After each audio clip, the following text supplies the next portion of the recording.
Who said that this worldly life is so important? The aspirations, the notion of a calling, a purpose for something higher. This is all misguidance and a potential path to doom. Many a times I observe Muslim behavior and statements that echo this exact sentiment, that this worldly life is merely a test, unimportant in the idea that one should attain more, and that Muslims should be solely content with worship and simply subsist with the basic needs for living, a temporal and fleeting existence, and hence an irrelevant one. The goals and intentions of this lifetime are strictly for the punching of one's ticket to the more desirable version of the afterlife, paradise, and avoiding its opposite, fire eternal. In the grand picture of things, everything else is insignificant. Knowledge outside of the faith is immaterial. Aspirations to fulfill one's potential is unnecessary, and the struggle for success and prosperity is frowned upon. Such an approach and conviction usually come in response to when these Muslims are subjected to questions on the purpose of this earthly existence. It is usually an answer contradicting the conventional promotions and necessitation of a purpose during this worldly life. Now, these Muslims I mention are not a vast majority, but they do represent a substantial and growing subgroup that do impact overall societies or populations. Regardless, this approach is indeed very troubling, and I believe it's vital to discuss and understand why there's this clear-cut belief that our temporal existence is characterized as trivial when compared to that of the afterlife. And it's also as necessary to provide clarifications on how this mindset can be transformed into a more powerful Muslim existence. So, what inspires such a conviction in Muslims? That the reason for being is only to worship God and to disassociate as much as possible with this worldly life. Well, we don't need to go far to get to grips with where in the Quran one might come to generate such a conclusion. In Surah Al-Dhariyat, verse 56, Allah decrees, "I have created jinn and humankind only so that they worship me." While in Surah Al-Hadid, verse 20, Allah states, "Know that the life of this world is but play and idle pastime, with adornment and mutual boasting, and rivalry for gain in wealth and children. It is like the rain bringing up a crop which delights the tillers, but then it dries, and you see it turn yellow, then to stubble. In the hereafter there is severe torment, but also God's forgiveness and approval. For the life of this world is nothing but diversion, delusion." A third example comes in Surah Al-Imran. "Men's eyes are allured by love of what they desire, women, children, treasures of gold and silver, branded horses, cattle, arable land. These are provisions of this worldly life, but the finest home for our return is with God." More verses in the Quran reflect this literal interpretation of the purpose of humanity on this earth and its temporary nature.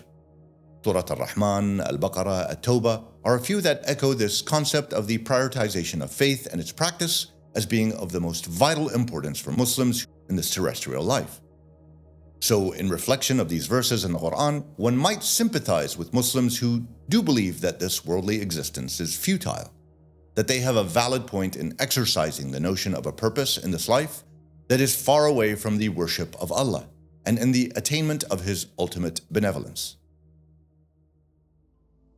But then again, if one concurs with this mindset, then how do we perceive the actions of the Prophet's companions and their successors during the great expansion of the faith?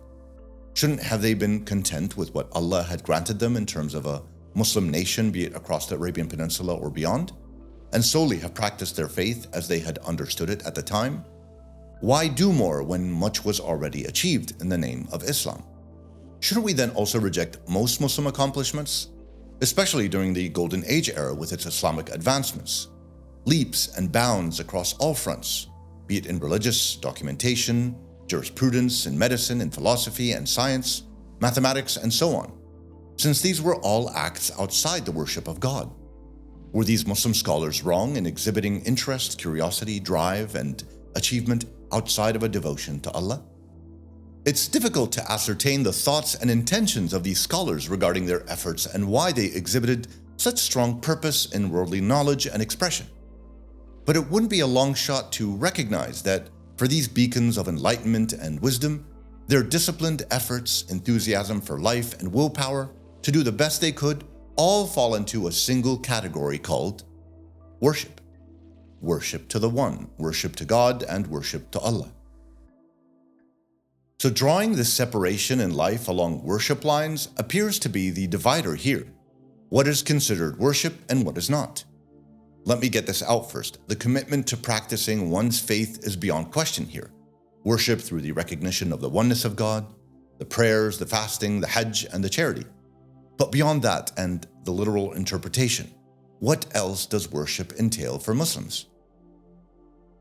Islam, as is clear to all, is not only about how to worship God, but it's also about being fundamentally good and in seeking the best in ourselves. And that's why the religion of Islam is about how to live life in totality, how to conduct oneself in every aspect, using every single gift that God has bestowed upon humanity. And to reflect this exact point, we can cite the Quran again, where in Surah Luqman, verse 20, Allah reveals, "Don't you see that God has subdued to your use all that is in the heavens and all that is on the earth, that He has multiplied His blessings upon you, both seen and unseen?" Or in Surah Al-Qasas, verse 77, "Don't neglect what you have in this world, but do good as God has been good to you."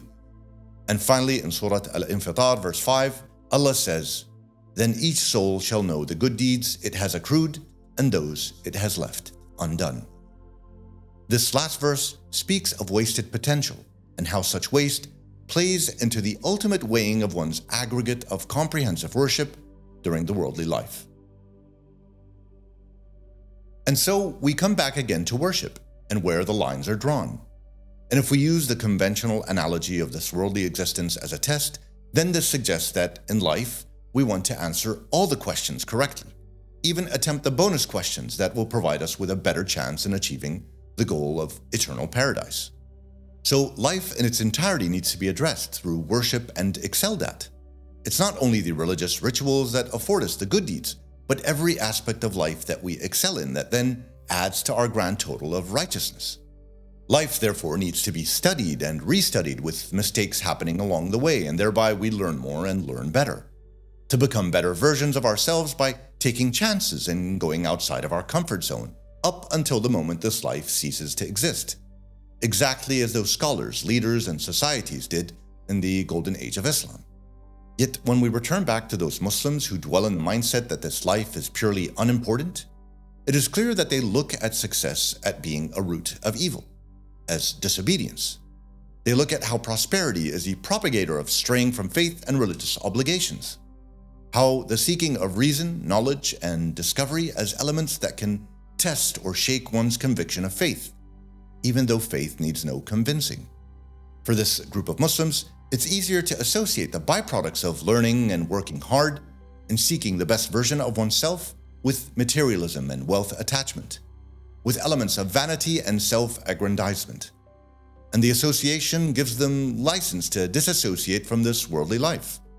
No harm done, right? A way of life when one doesn't pursue their full potential because no temptation would be presented and no failure as a Muslim could be possibly probed. Intrinsic in Islam is a responsibility for all Muslims to being the best they can be. There's no confusion on this matter.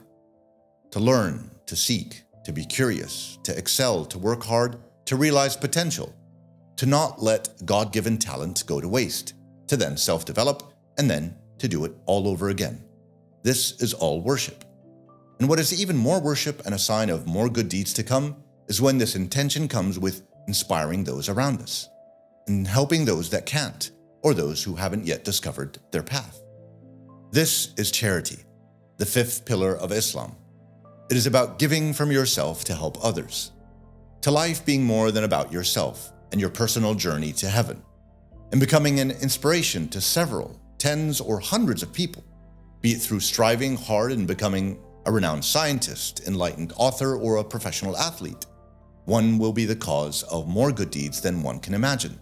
That is why community is integral in Islam, or else why so much stress on the element of having this togetherness? All humans go through a struggle at some stage in life, especially about the definition of their purpose. But for Muslims, this should be an easier question to answer. Being good across the board is an amazing purpose. When I mention across the board, I mean everything. In being the best we can be at every impasse, be it within ourselves, with our family or friends, with an ambition to thrive with what God has gifted us, be it physical, mental, emotional, and spiritual. If all Muslims recognize this purpose, embrace it as they have embraced the fundamental practices of the faith, then maybe the Muslim status around the world would be totally different. It might become one characterized by vision, progress, prosperity, and affluence. One that would echo the several century-long moment in history when Islam was leading humanity in its pursuit of being the best version of itself. That, I think, is what Islam is truly all about.